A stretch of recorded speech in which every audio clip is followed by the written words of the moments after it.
по колко оставаме? По 3? Ето, госпожо, по 4, по 3, по 4, така е наредено от татките. 1, 2, 3, 4. Да. Така е наредено от татките. Защото те после си развиват много дълги такива Точно така, лиани, точно затова така. не е И аз така необходимо. как бързо да си ги махна. Те тия дългите лиани ги махаме, нали? Да. Остават само ето... Да, госпожо. Ето, това са, ето, това е. Ето. Да. Ето. Те по 70, по 60-70 кг, даже повече берем на година. Като дойде време за брани, аз ще дойда сега надера, ще ви ги надераш. Ще ви... Да не са... Аз ще ви ги надера аз. Ма гледай колко много... Вижте, са го направили като гъста гора. Да бе. И това трябва да дори... се образува.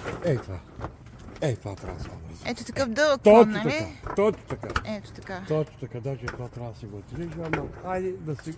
Отива да изсъхва, ама я да го видя тук. Я да го видя тук. Отива да изсъхва, ето. Ама си го оставя. Си го оставя да остане.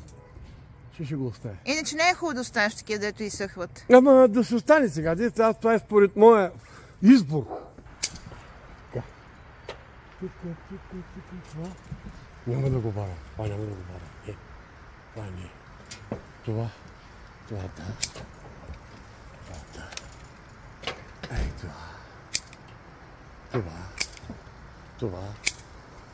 Така. Това не го харесва. Така. А защо едното ти харесва, другото не ти харесва? Дава повече плод. Когато е много натрупано, не дава. Тоест трябва да има по-малко пъпки. Тях трябва да оставиш. Защото като е натрупано, то не може да се изхрани. А когато има по-малко пъпки, ще изхрани това. Това не ми харесва. Ей това. Така. Това също не. И тия съвсем малките направо ги махаш, за да ни пречат. Сега, това.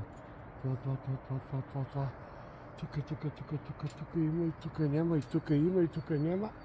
Така.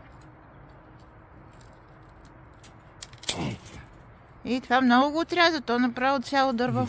Виж сега го това. Това самото, той си дава. Дава повече плод дава. Колкото е по-хубаво това сега го сега. Това малко трябва да се окасва тук. Това трябва да се образува. Той вече си дава. От тия пъпки, самите пъпки, той си дава. Ето. От тук. От тъс пъпка. Това съхна. Това е съхнало. Това трябва да